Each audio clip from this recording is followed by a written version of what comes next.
Well, good morning, Paula. We're here on our Thursday regular talk. And, today I'm going to have one question for you. How's your poop today? We're carrying this over from last week. We said that we were going to talk about poop today. I was thinking, how do I introduce this topic? I can imagine the memes and what they will look like as we're talking about this. And what I really thought of was moms. Moms deal with poop for the first at least 2 years, maybe 3, 4, 5 years before our little ones are actually using the bathroom. So I've concluded that moms are experts on the poop situation. And so, maybe we want to go a little bit deeper. Like, how do we get the bowel movements going? How do we get enough enzymes in our diet to make sure we have proper elimination? So we're going to talk about that today. But Yeah. the reason this even came up is Paula had shared a really funny story with me, and I want her to share that with you guys. And now you'll know why we decided we should be talking about poop today. Yes, absolutely. You're totally right, Lisa. As moms, that's what we care about. Like, I remember the little daycare notes would say how much they drank, how much they ate, how much they pooped, how much they slept. Like, that's all you cared about. How much they poop, how much they ate, how much they slept. And you're hyper focused on that when they're really little. But as they get older and as they get more independent, they're going to the bathroom themselves. Hopefully they're taking care of business on their own, and moms have relief, like, oh, I'm not on that duty every few hours. But you still need to talk to your kids. You still need to talk to your family members. How are you pooping? And asking them, did you poop today? What was it like? And I saw this little girl this week, and she said hers was sloppy. It was just sloppy. And I thought that was the funniest word to describe it. But right, that gives us a really good clue. It's not formed. It's not as solid as it should be. It's just messy and sloppy, as she called it. How So old was she? probably around 4-ish. So Yeah, it that's was just super cute. we've been looking at that in the toilet bowl. We check it out. I hope most of us check it out, because it's important to actually look at it and see, where is it at, what's happening, what does it look like, is there oil, an oil slick on the top of the water that we're seeing? All of those things are indicators. Think of it kind of like your smoke alarm. How the smoke alarm is going beep, beep, beep. It's the same thing with our digestive system. There's clues there. And when we look at that, it gives us an indication of what we need. Is it really hard to go to the bathroom? Are you pushing too hard? Maybe we need more oils. Or, if it is it not formed and, looks like a log in there, maybe we need more fiber. So there's so many different indications that come from that. And of course, in our little 20-minute segment here, we're not going to cover all of those pieces. I will include a handout for you attached to the herbalist group under files. You'll be able to see a handout that's called How's Your Poop Today? So if you want to see some pictures of what things might look like, or some notes about what to be looking for, feel free to grab that out of the files section. Fiber, when I think of when we talk about people, or when we go to the doctor, that's like, you have to increase your fiber, and the FDA does recommend, I believe it's 25, maybe up to 35 milligrams of fiber a day. I think 25 for women, or that's kind of the recommendations of the FDA, and those numbers fluctuate from time to time. But when we're constipated, a lot of times we're told fiber, fiber, fiber, and actually, fiber may not always be the solution to the problem. Did you know that a low thyroid could actually cause constipation? And all the fiber in the world is not going to make a difference there. It could cause a problem. It could get us blocked up if we don't take enough water with that fiber. So we're talking a lot of things here today in general terms. We're going to give you some foods. We're going to give you some herbs, some oils, just some lifestyle changes that perhaps may help you with better bowel movements, better digestion. But if you are struggling in this area, please, please, please seek out somebody who can help you with that. You can talk to Paula. There's other licensed professionals. Seek your doctor's help. Even join us here and ask questions so that we can dig deeper if there's something that comes up for you. But I don't want you to run out and take what we tell you and start using it all, because that could exacerbate a problem. So every individual is different, and I want to make sure that we're clear on that disclosure up front. So where should we start, Paula? Where should we start talking about our poop? Yeah, let's talk about let's talk about when you can't poop. Yes. Like, it's distressful. Like your belly is bloated, you're uncomfortable. What's your go-to, Lisa, on the herbal side, or what do you start with first? Yeah, I think diet, I know diet contributes tremendously to our ability to, one, digest our food so that it gets out of our stomach and it gets down into our colon and is able to be, able to exit. So fiber is an issue there. A couple of things that are my go-to is, one, look at the diet. Do we have enough fruits and vegetables in our diet? What do those look like? What kinds of fruits and vegetables? We'll talk about that here in a sec. But for me, my top four go-to just out of the chute are, number one, flaxseed. I like flaxseed because it has the fiber in it, and flax seeds work like little scoops, and they go in there and they scrape along the intestinal lining, along the colon, and they move everything off the walls so that if it's stuck there, they can get it into the colon so it can move down the way that it's supposed to. Flaxseed works that way. Chia seed works that way.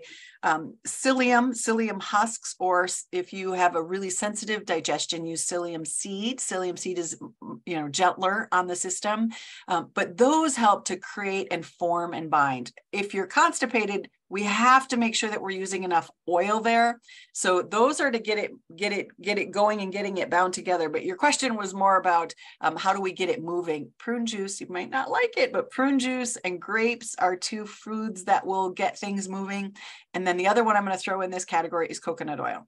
Coconut oil, we do need some oils. When we are dry on the inside, things stop working, like our joints, maybe even our brain. There's some studies showing that good oils help with the brain, but definitely using oils to help lubricate the internal system can help get things going. How about you? What do you think about that? Where do you start when you want to get things moving with your clients? Yeah, absolutely. My first answer to almost everything is green leafy vegetables. I'm definitely concerned about what you have eaten and what you need to get into your diet. When we're eating a lot of processed foods, fried foods, it's going to cause like this congestion in our system, right? Mm-hmm. So those vegetables at every meal take care of so many things, and really love to make sure people are incorporating those. When I'm thinking about that uncomfortable, like feeling that bloating or that stagnation, I really love to utilize oils on the belly, right around the belly button. I love our Young Living Digest blend, helps move things through the system. So just rubbing that on the tummy has been really helpful. But I don't always like the smell of it. So I actually like to grab the kids version, the Tummy Jize. It's a little gentler. It's already diluted. So I love rolling that on, and that just gives some extra relief. So I'm putting that around my belly button, just kind of rubbing my tummy in a circular motion around there. Lisa, you and I were also talking about the Vitaplex points on hands and feet and how that ties in for adults, but especially for babies. Yeah. Talk a little bit about that. Sure. Yeah. Vitaflex or reflexology points, kind of interchangeable in Young Living. We've been certified, both Paula and I have been certified with a technique called the raindrop technique. But it's using reflex points on the hands, the feet, or any place on the body. But specifically, when we're looking at the hands or the feet, there's the ascending colon, which goes up one side, and transverse goes across the middle, and descending comes down the other side. So when we're rubbing either the hands or the feet of babies, putting both feet together as you're looking at baby, you can go up on the left side, go across the middles of their feet, and rub down on the right side of the foot. And what that does is those reflex points actually will stimulate a bowel movement for a child who might be feeling constipation or struggling. And we don't even, we're not even talking about using oils or herbs or anything. It's a very soft, gentle touch, but stroking that and rubbing in that clockwise direction between the hands and the feet can sometimes be all that child needs. all of our reflexology points are linked to organs and systems within our body. Traditional Chinese medicine has been studied for 5,000 years. Reflexology has been around for a really long time. So there's some truth in this, and it's worth it. It doesn't cost anything to try it, and it's perfectly safe to be, gently rubbing on the bottoms of the hands and the feet. Now, we're talking babies, but you could absolutely do this on your older kids, your, significant other, or even your parents. As parents are aging, we know that their digestive systems start to slow down, and sometimes we give them more fiber. And, again, fiber is not necessarily the right solution, because if that system is slow and they can't, cause peristalsis, that squeezing of moving things down and out, stimulating it on reflex points may help to move that circulation along and get it moving. And then using things like oil or herbs like ginger and peppermint, those stimulating herbs or essential oils to help move things out. It's milder, it's gentler. When we stick a bunch of fiber in there and say, drink water, if they still don't have that movement, it's going to get stuck. It's just not going to be able to move out. So the idea with digestion and bowel movements is we want things moving and flowing all the time. When you're talking about those oils, do you know specifically like what oils are in them? I mentioned peppermint and ginger. Are there other oils or even herbs that you want to bring into the space here and talk about today? Yeah, fennel is a common one that's used a lot. And we were even talking the other day, Indian culture uses a lot just to chew on the fennel seeds after meals, because fennel has great properties to assist there. Fennel, ginger, lemon. I always think of lemon as kind of the internal degreaser. Lemon is commonly used in cleaning ingredients because it helps remove the grease and the sticky stuff on surfaces, right? Well, when we have lemon to use internally for our body, whether it's lemon juice or lemon oil, it's kind of the degreaser for our insides too, helping move things through our system. Just a tiny bit is all you need, and that does work beautifully. I will even put it into teas. Is one of my favorite ways to enjoy lemon. I know we talked, both of us have a favorite of the Smooth Move tea before bedtime is often a great overnight relief. That's gentle. It's not having all the harmful effects of some of the over-the-counter products that are out there, but it's something that's simple. It actually tastes pretty good. Yeah. And by morning, it gives some great relief too. It can get things going just with a tea, and you can make that tea stronger or less potent by how long you steep it. Steeping a tea for 10 or 15 minutes is going to be different than steeping it for 15, 20, or 25 minutes. It does get bitter the longer that we steep a tea, but more bitters stimulates more of the digestive juices. It causes the gallbladder and the pancreas and the stomach to release more digestive juices to help tighten up or help to digest the food that's in there. Smooth Move tea, I did grab the ingredients off of it. So it has licorice root in it. It has the fennel that you talked about, orange peel, cinnamon bark, coriander, and ginger. So several of the oils that we had mentioned are in Smooth Move. It's fairly mild and helps most people get things moving initially. If it's a long-standing problem, sometimes folks, this isn't just an infant problem or a young person's problem or even just an old person's problem. There's a variety of constipation medicine that we see at the drugstore. So we know that there's a huge issue here. It's common amongst Americans, at least. So when people go to grab for those laxatives, there may be some other options in the herbal world that aren't quite as strong as that, but they can be very strong. So again, seek professional help if you have questions about it. But there's 3 herbs that I want to mention in that kind of fall under that laxative arena. One is senna. Senna comes from the cassia plant. And then you've got Cascara sagrada, which is another very strong, can cause cramping if you use it. So, be aware of that. And then aloe vera. Aloe vera actually will help both constipation and diarrhea. If a person is having diarrhea, they can take a tablespoon of that and it will slow that down. It goes to where the body needs it.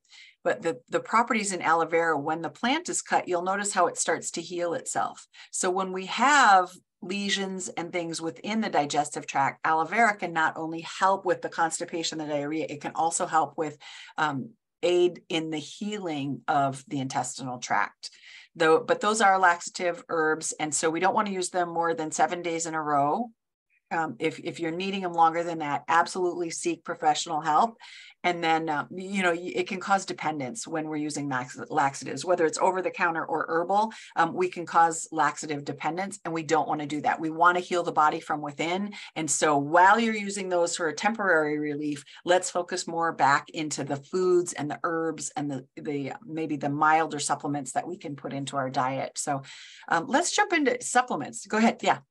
Before we do, tell me, myth or truth? Okay. Coffee gets you going. Coffee gets you going, and it can even be decaf coffee. There was a study done, and it affects about, and I apologize for not knowing off the top of my head the study, but we could Google it and find it.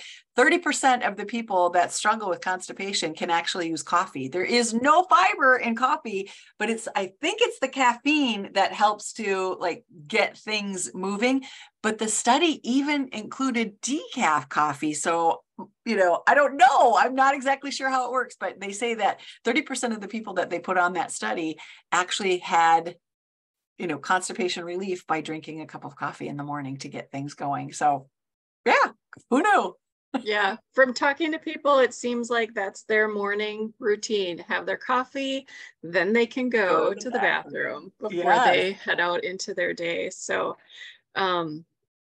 many people probably would go anyhow without the coffee, but the coffee is often a very active piece of their routine, and the combination keeps things moving too. So, and you can control the timing of it. It's nice to be able to, get up, go to the bathroom, and then go on with your day. If you're not going to the bathroom every day, we need to take a closer look at what's going on in your digestive system, because it is normal to go to the bathroom every day. If you're thinking it's normal to go once a week, that is not the case. So we both of us in our practices have come across people that don't go, that go every 2 or 3 days or go once a week. Toxins build up in your body if we don't eliminate things. So we need to get our elimination system moving. That's not just bowel movements, it's sweating, it's, how our kidneys are working, how our liver is working, how everything is working together to grab onto, to detox our blood and our lymph fluid and eliminate those things. So if you're only going to the bathroom once every 3 days or once a week, if you're not going regularly every single day, we need to address that. I encourage you to. Yeah. And Lisa, you're the travel expert. You are design your life around moving and doing the activities you want to do in the places you want to do them. Talk a little bit about traveling and how traveling changes your bowel movements, or how others have challenges with travel and that shy colon or shy bladder or those things. How can they travel better to keep their systems regular? That's the fruits and vegetables. Look at what you're eating. When we're traveling, we do get more exercise, which is great. It helps to move things through the body. We typically walk more when we're on vacation or when we're traveling.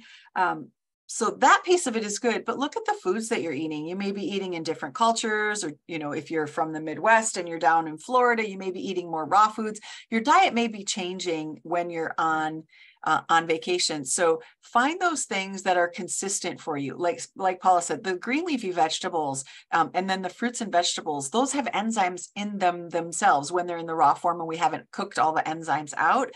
Getting enough of those foods while you're traveling is going to help the body to digest and break down. Enzymes will digest and break down the food that we are consuming, even if we do eat that deep fried food or we eat some of those foods that are not typically in our diet. Using fruits and vegetables as your supplement, as your enzymes to break those foods down will help you to keep things moving.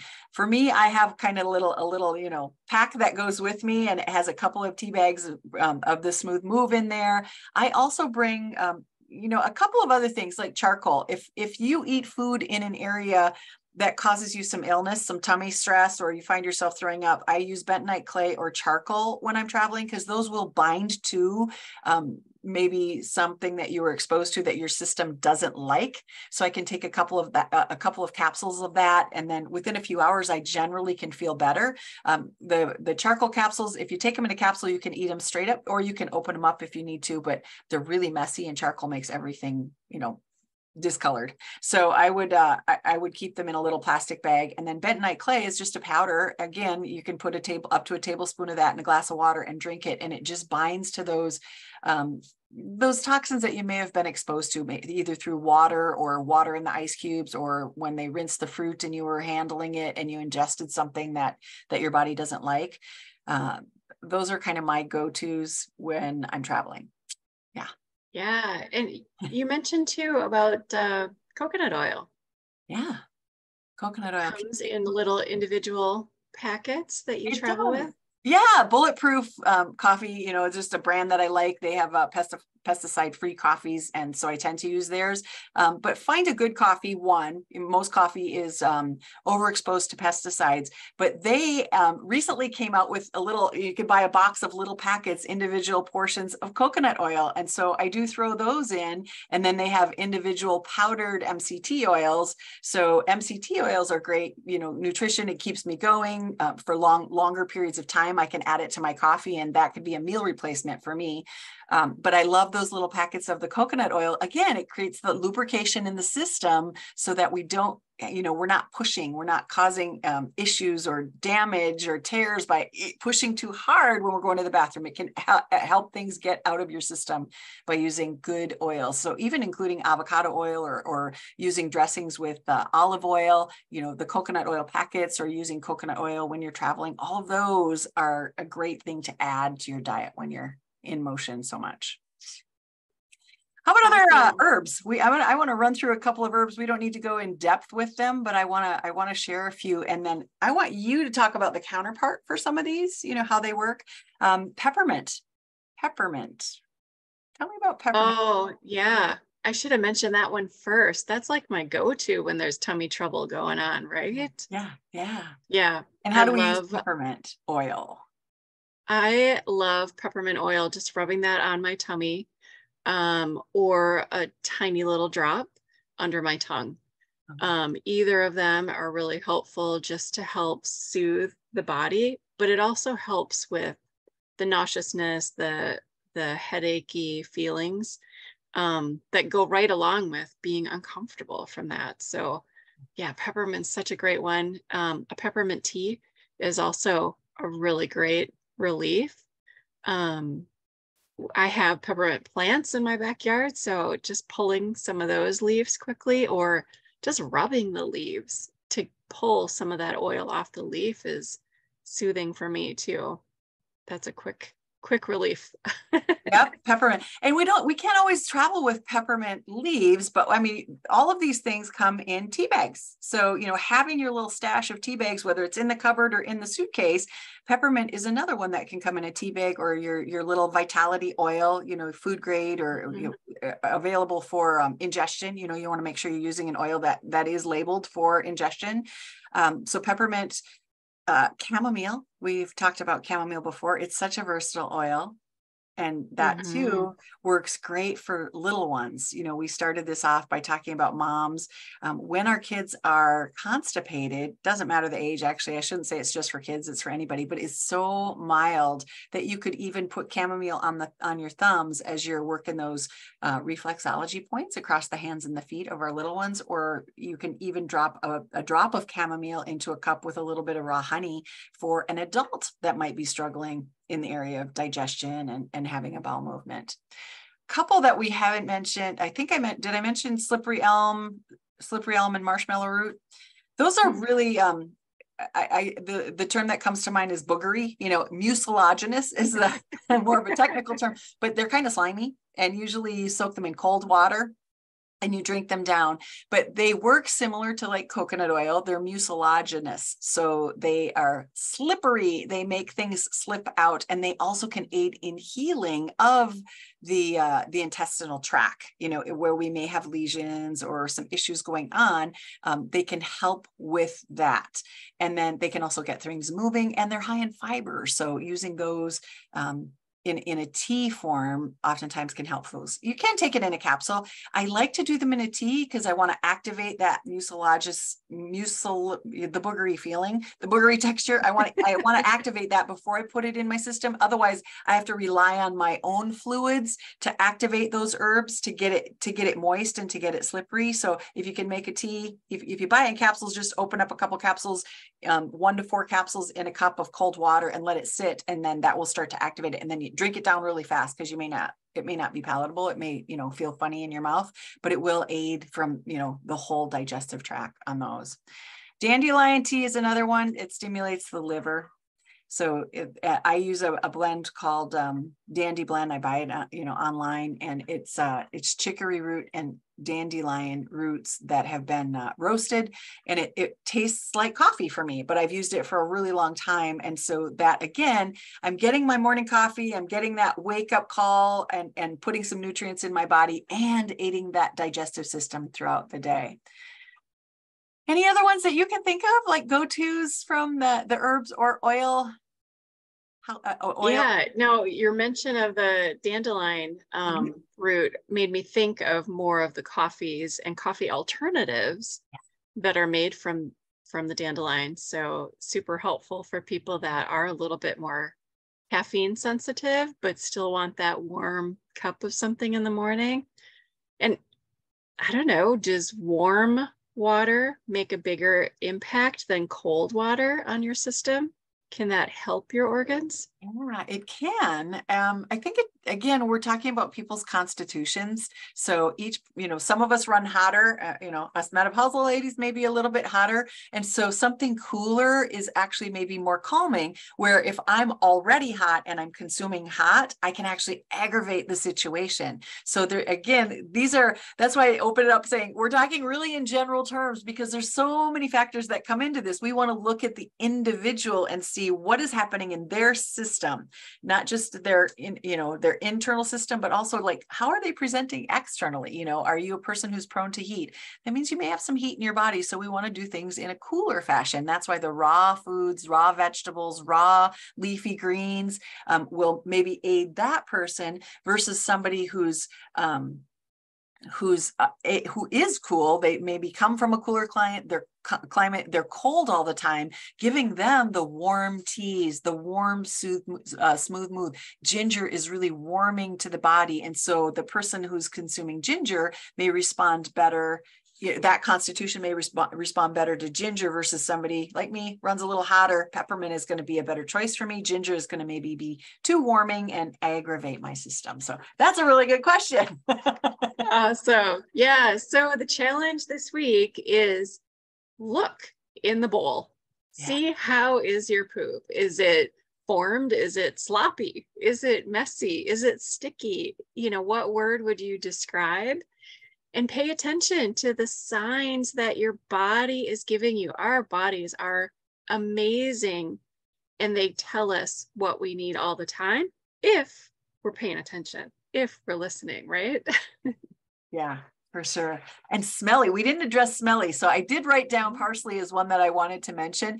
The green leafy foods and including parsley, when we have smelly bowel movements, we're probably not digesting the meat in our diets as well as we need to be. And so we may need some more enzymes when we're eating those. Enzymes come from raw foods again. You can also supplement with enzymes. You have a good enzyme when you can empty it into a cup of that nasty, I'm sorry, I don't mean to be judgmental, but when you take Jell-O pudding, the snack packs that have a lot of chemicals in them, and you break your enzyme into it and you stir it up, it will digest it. It will turn it into a liquid. If your enzyme doesn't turn it into a liquid, find a different enzyme because it's not going to be strong enough. But when we have smelly bowel movements, they don't need to be smelly. If we balance out our diet with green foods, seaweeds, parsley, what else is coming to mind? Chlorella, those types of green foods, they're body deodorizers. So they clean out the toxins and they help to eliminate it. So eventually you could get to that point where you don't have smelly bowel movements. So if that's an issue in your family, maybe a spouse or somebody, the kids sometimes have smelly bowel movements, their digestive isn't working optimally. And so we want to start introducing some of those enzymes and green foods into their diet to help them more optimally digest. Anything else you want to add to this conversation? What else do we need to cover today? We gave a really good overview, I think. Yeah, no, that's fantastic. And the key here is pay attention to your body and look for what your body needs. And if you need more support, reach out to a professional so that you can get that individualized support, because one item is not good for all. It needs to be specific to you. So Lisa, what are we talking about next week? I don't remember. Do you? Let's see. I think yes. Oh my gosh, stress. Managing. All the things that bring us stress. Wow, we're going to need an hour, but we're going to stick to our 20 to 30 minutes. We're going to shoot for that time frame. We want to give you little tidbits, open up your thinking, put you in a direction of living optimally within the skin you're in. So we hope you join us next Thursday. Thanks for listening in. Paula, as always, I love our conversations. Thanks for the great questions today. And I will see you next Thursday too. Bye.